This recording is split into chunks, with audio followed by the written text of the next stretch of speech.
Sekitar 213 makna kata dakwah, dari kata da'a yad'u dakwah, da'a yad'u du'a. Jadi masdarnya itu ada 4. Da'a yad'u du'a, da'a yad'u dakwah, da'a yad'u da'wan, da'a yad'u du'wan. Ini semuanya di dalam Al-Quran disebutkan mengenai apa makna dari kata da'a. Yang pertama, Al-Quran mengatakan maknanya at-thalab, yaitu menuntut atau meminta. Yang kedua, makna da'ah itu adalah mengajak, menyeru, yaitu maknanya an-nida. Dakwah juga maknanya as-su'al. Ud'uni tadarru'an wa khufyah, meminta kepada Allah dengan tadarru', dengan dengan hati rendah hati, wa khufyah, dan doa dengan sama-sama. Itu salah satu maknanya memohon. Ini dalam terminologi Al-Quran bagaimana dakwah didefinisikan. Kemudian dilanjutkan. Nah, sedangkan makna dakwah secara umum adalah da'watun ilallahi bil hikmati wal mau'izatil hasanah hatta yakfuru bit-taghut wa yu'minu billah wa yakhruju min dhulumatil jahiliyah ila nuril Islam. Yaitu da'watun nas. Da'watun nas itu yang pertama dakwah. Yang pertama yaitu aktivitasnya, prosesnya. Proses mengajaknya, proses meramaikannya. Prosesnya tidak harus, dakwah itu tidak harus dengan berceramah. Dakwah itu tidak harus dengan kemudian mengajarkan Quran. Dakwah itu tidak harus menjadi dengan kemudian kita memberikan nasihat-nasihat hadis. Tidak. Mengajak seseorang itu bisa juga sebagai pemrogram website, pembuat buletin, IC, atau kemudian pengumuman pelaksanaan IC, atau misalkan dakwah juga bisa mengadakan bazar, mengumpulkan dana untuk IC. Itu termasuk juga. Di Prancis pernah ada kejadian, ini di web.de, Islam.de, pernah ada kejadian. Seorang anak kecil sekolah, anak kecil, dia keturunan Aljazair, sekolah. Kemudian ditanya oleh gurunya, di sekolah itu siapa yang menjadi orang yang engkau paling sayangi, atau paling dambakan, atau paling kagumi? Ditanyakan ke anak-anak SD. Ada yang mengatakan, Ronaldo. Ada yang mengatakan, Messi. Ada yang mengatakan,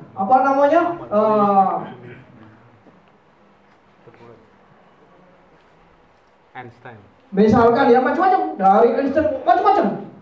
Tapi ada orang Aljazair ini, ketika ditanya mereka, ada yang mengatakan Robocop, ada macam-macam, kemudian hero, ada Batman dan sebagainya.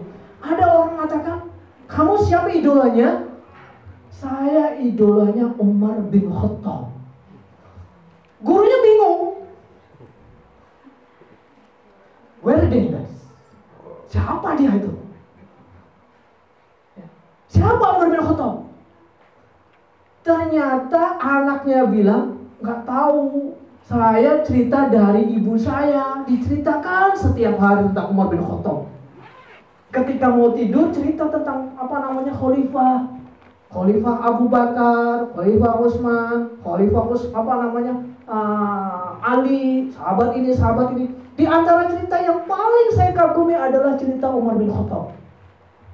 Oh gitu, bingung ininya. Siapa itu Abu Bakar? Dia bingung juga. Siapa itu Utsman? Bingung juga. Ali apalagi, terus kemudian ditanya. Apalagi mereka kan relatif nggak tahu tentang informasi tentang sahabat. Oke, kalau gitu nggak tahu. Itu saya dapat ceritanya dari ibu, dari orang tua saya. Akhirnya si ibunya, si gurunya ini ngundang orang tuanya untuk datang, ngasih undangan. Datang, ucul ke sekolah gitu. Ketika datang, ditanya gitu kan, ini ibu, bapak, ya, mohon maaf ini, saya mau nanya, kemarin itu beberapa hari yang lalu kami tanya ke ke anak-anak semua, siapa tokoh yang Anda kagumi? Masing-masing sudah jawab. Ada yang Ronaldo, ada yang kemudian ya Einstein, ada yang Robocop, ada yang Batman. Saya tahu semuanya. Tapi si anak Anda jawabannya kok lain daripada anak-anak yang ada di kelas gitu. Emang kenapa anak saya? Anak kamu tuh jawabannya Umar bin Khattab katanya. Siapa itu Umar bin Khattab? Oh, akhirnya apa? Ibunya cerita. Umar bin Khattab itu salah satu pemimpin dari umat Islam setelah Nabi Muhammad meninggal. Setelah meninggal, beliau dilanjutkan oleh Abu Bakar, kemudian dilanjutkan oleh Umar bin Khattab, pemimpin kedua. Pemimpin tokoh yang sangat adil, tokoh yang sangat luar biasa, belusukan tanpa membawa media.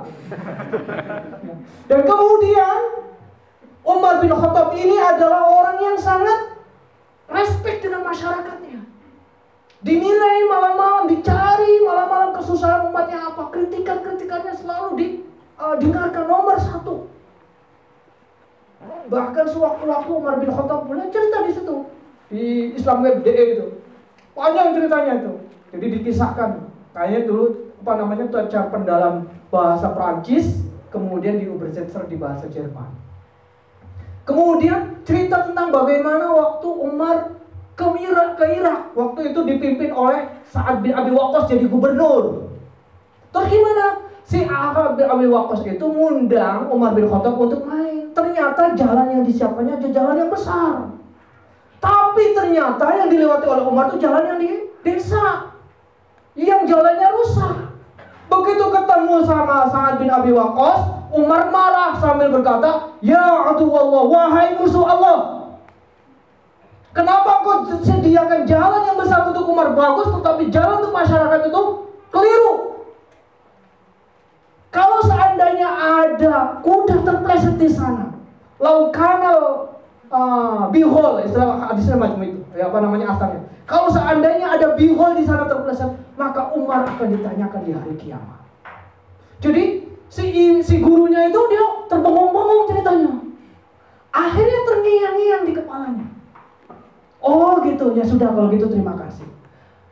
Dengan informasi yang sedikit ini, akhirnya dia mulai mencari siapa itu sebenarnya Umar bin Khattab.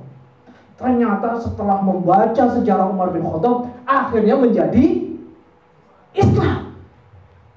Luar biasa. Nah ini salah satu aktivitas artinya ketika anak kecil saja bisa semacam itu. Jadi nggak mesti kemudian dakwah itu artinya ceramah, artinya khutbah, artinya mengajar ngaji, artinya kemudian datang pengajar. Tidak. Olahraga pun bisa bernilai dakwah. Sebelum sepak bola, marilah kita bersama-sama membaca basmalah. Bismillahirrahmanirrahim. Nendangnya pakai kaki kanan ya.